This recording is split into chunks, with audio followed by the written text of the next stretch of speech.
বন্ধুরা, বাংলার রাজনীতি চ্যানেলে আপনাদের সবাইকে স্বাগত। আমি অরিত্র।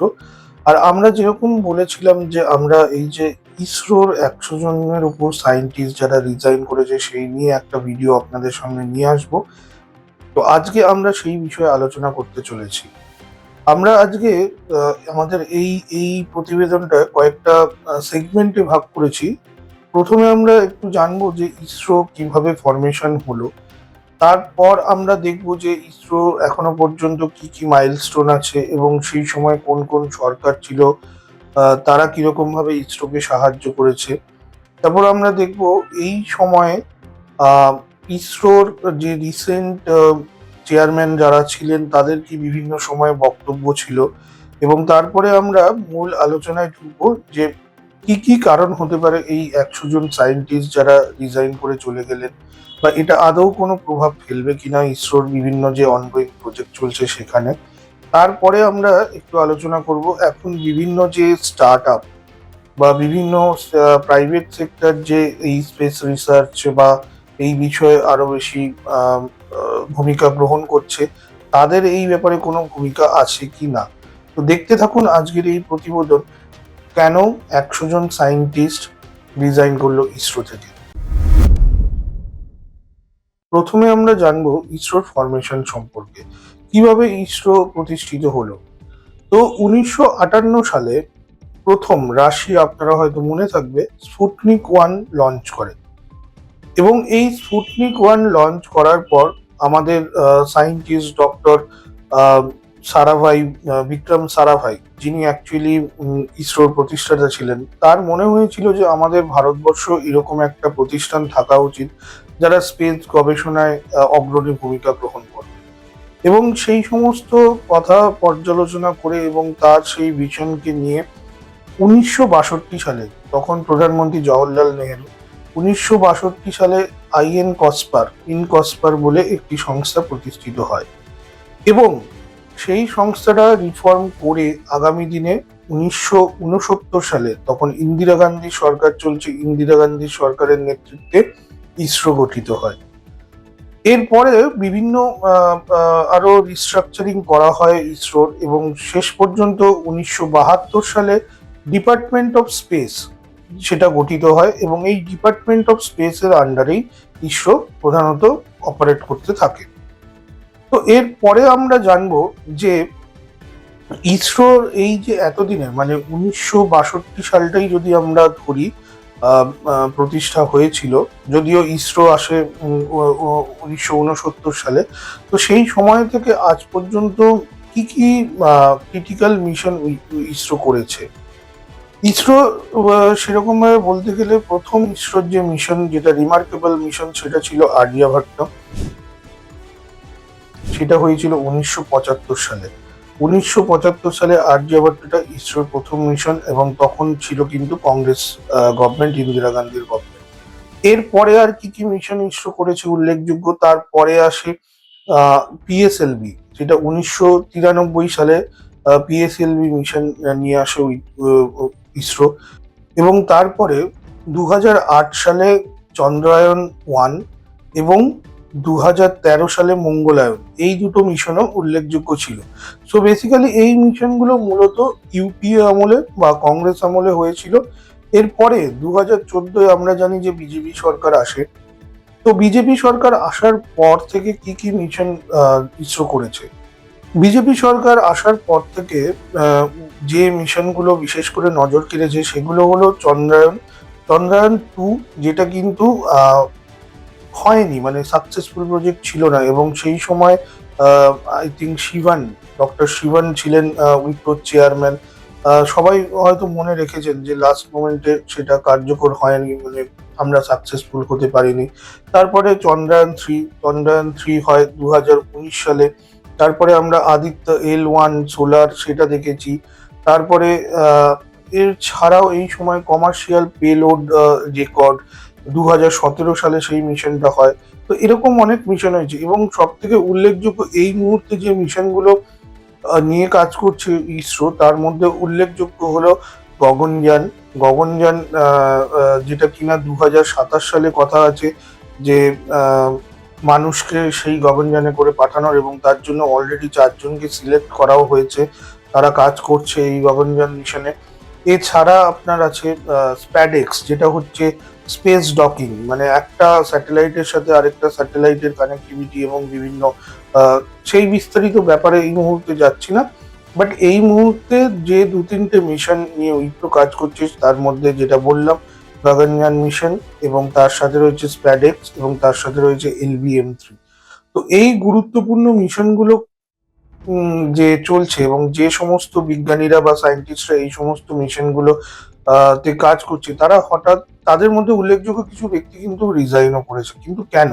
তো এই ব্যাপারে আসার আগে আমি বলবো যে এই মুহূর্তে ইসরোর যে চেয়ারম্যান রয়েছেন ডক্টর ভি নারায়ণন, তিনি মন্তব্য করেছেন যে 100 জন বা 120 জন সায়েন্টিস্ট বা ইঞ্জিনিয়ার তারা বেরিয়ে গেলে সংস্থার উপর কোনো প্রভাব পড়বে না, এবং যে সমস্ত অনগোয়িং প্রজেক্ট রয়েছে তার উপরেও কোনো প্রভাব তারা এই মুহূর্তে দেখতে পাচ্ছে না। এই মুহূর্তে ইসরোর আহ, মোট কর্মচারী বা মোট সায়েন্টিস্ট ইঞ্জিনিয়ার সবকিছু মিলিয়ে যে এমপ্লয়ি বেস, সেটা হচ্ছে 14,600 মতন। এবং আমরা যে স্ট্যাটিস্টিক্স পেলাম, ইসরো থেকে রিজাইন করাটা এটা মানে আজকে নতুন হচ্ছে এরকম নয়, এর আগেও হয়েছে অনেক। এবং লাস্ট মানে 2012 থেকে 2024 পর্যন্ত আমরা যে স্ট্যাটিস্টিক্স পেলাম, তার মধ্যে 700 জন এমপ্লয়ি রিজাইন করেছে।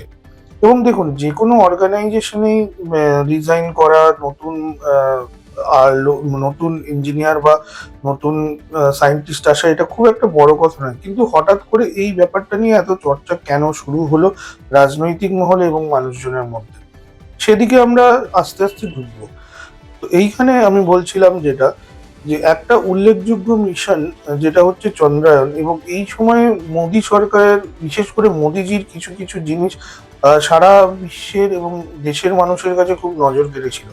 আপনারা মনে রাখবেন যে যখন চন্দ্রায়ন 2 হয়, ফেলিয়ার হয়, তখন মোদী কিন্তু সেই ডক্টর শিবনকে, যিনি চেয়ারম্যান ছিলেন তখন, তাকে জড়িয়ে ধরেছিলেন। এবং মোদীজি এটাই মানে একটা, আমি বলবো যে দোষ গুণ যাই থাকুক, এইটা কিন্তু ওনার একটা লিডারশিপ কোয়ালিটি, যে ফেলিয়ারটা উনি কখনোই মানে সেরকম ভাবে দোষারোপ করে বা তারপরে যে ইসরোর আর মিশন হবে না সেই সব দিকে কিন্তু তিনি কখনো হাঁটেননি। তিনি ফুল কনফিডেন্স দিয়েছেন যে মিস্টেক হতে পারে, ফেলিয়ার হতে পারে, কিন্তু সাকসেস আসবেই। এবং সেইখান থেকেই কিন্তু ইসরোর ঘুরে দাঁড়ানো এবং চন্দ্রায়ন 3 এ সাকসেসফুল হওয়া। তো চন্দ্রায়ন 3 যখন সাকসেসফুল হয়, তখন যিনি চেয়ারম্যান ছিলেন ডক্টর S সোমনাথ, তার একটা মন্তব্য আমার খুব মনে পড়ছে এই সময়।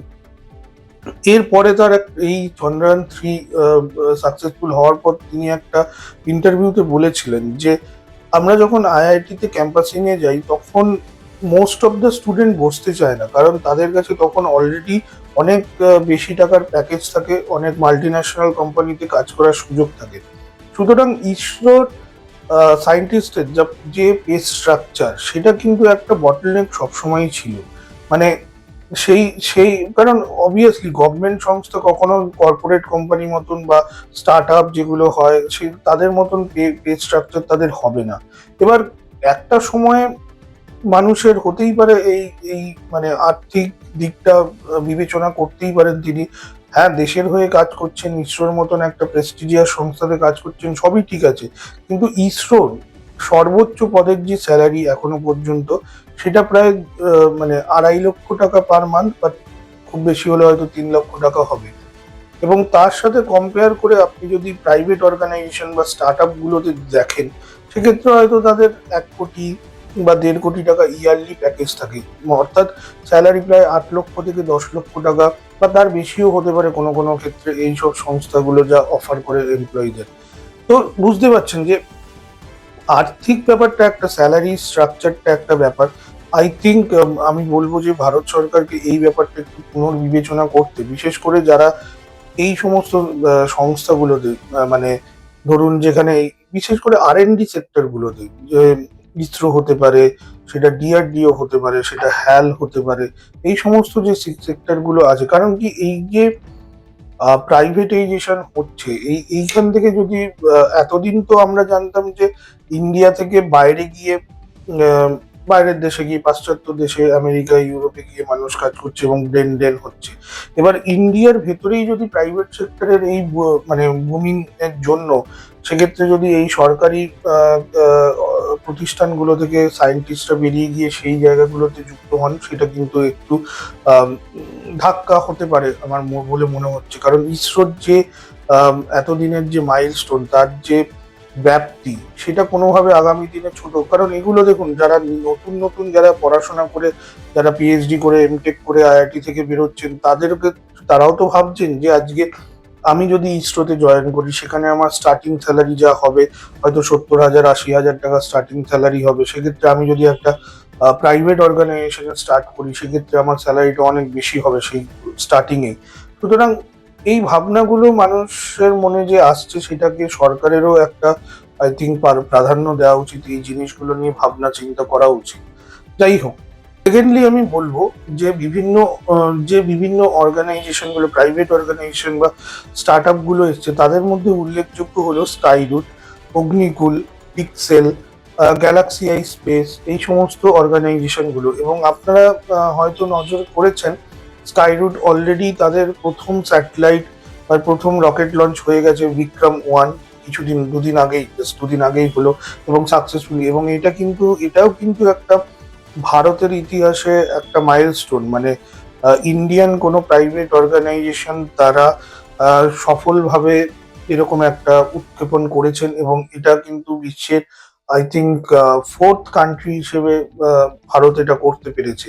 সুতরাং এই যে জিনিসগুলো, এই সব জিনিসগুলো কিন্তু আমার মনে হয় গভর্নমেন্টের একটু নজরে রাখা উচিত, যে কতটা প্রাইভেটাইজেশনের দিকে তারা এগোতে পারে। ইসরোর একটা যে খ্যাতি বা ব্যাপ্তি রয়েছে, সেটাকে কিরকম ভাবে এর সাথে ব্যালেন্স করা যায়।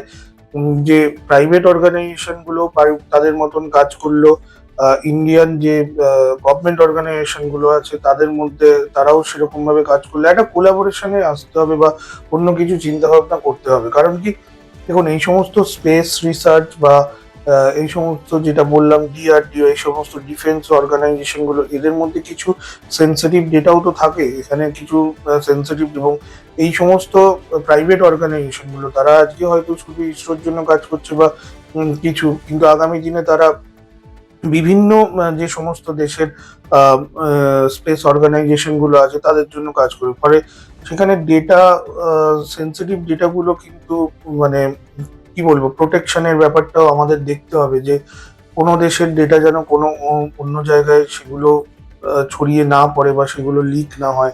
সেদিকগুলো কি করে আমাদের গভর্নমেন্ট ঠিকঠাক রাখবে বা সেগুলো মনিটরিং করবে, সেদিকেও আমরা নজর রাখবো।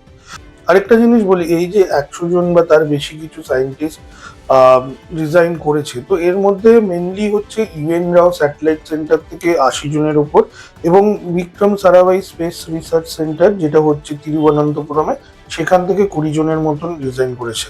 তো এছাড়াও আরো কিছু জন রিজাইন করেছেন, যাদেরটা এখন বিবেচনা উক্ত রয়েছে।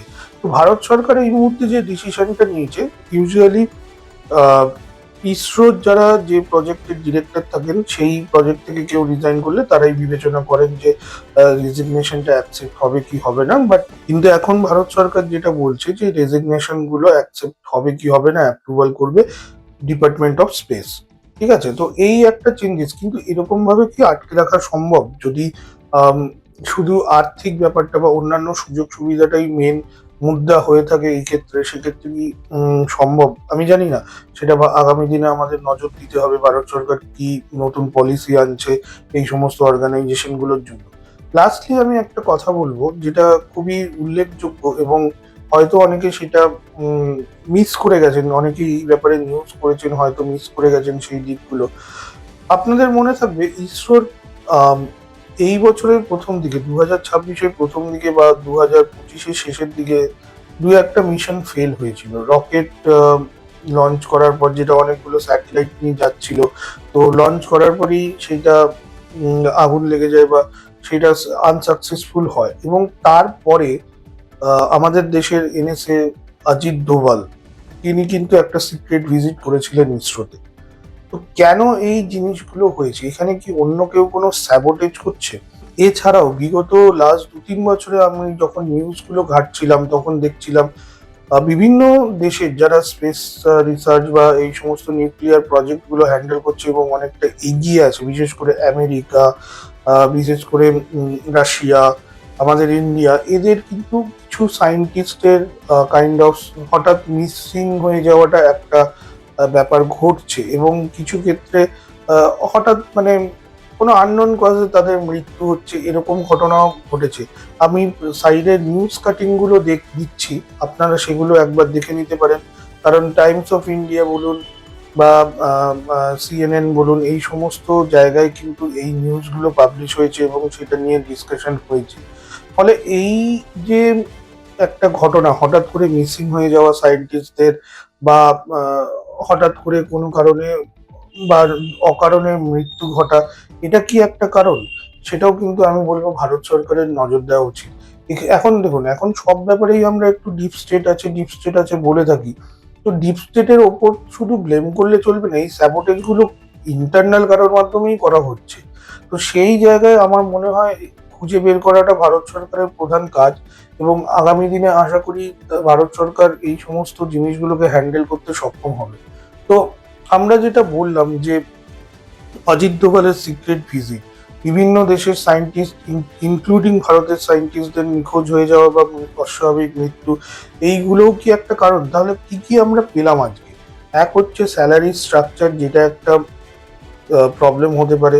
প্রাইভেট অর্গানাইজেশন যে বুমিং হচ্ছে, যারা অনেক প্রাইভেট অর্গানাইজেশন এখন স্পেস রিসার্চ বা এই সমস্ত ব্যাপারে কাজ করছে। আর 3 নম্বর, এই সায়েন্টিস্টদের মিসিং হয়ে যাওয়া হঠাৎ করে। এই তিনটেই আপাতত কারণ আমাদের নজরে আসছে। আমরা আগামী দিনে নজর রাখবো যে কোন দিকে এই তদন্ত যায় বা আদৌ কোনো তদন্ত হয় কিনা, এবং বিরোধীদের ভূমিকাও কি থাকে এই ব্যাপারে সেদিকেও আমাদের নজর, এবং বিরোধীদের ভূমিকাও কি থাকবে এই ব্যাপারে সেদিকেও আমাদের নজর থাকবে। তো আপনারা দেখতে থাকুন বাংলার রাজনীতি। আর আমাদের এই নিউজ আপনার কেমন লাগলো সেটা অবশ্যই কমেন্ট বক্সে লিখে জানান। আপনাদের বন্ধুদের সাথে, ফ্যামিলির সাথে আমাদের এই চ্যানেলটাকে শেয়ার করুন, আমাদের ভিডিওগুলোতে লাইক করুন, আর কমেন্ট করুন এবং শেয়ার করে দিন। আমাদের চ্যানেলটাও সাবস্ক্রাইব করতে ভুলবেন না। থ্যাংক ইউ সো মাচ, আবার দেখা হবে।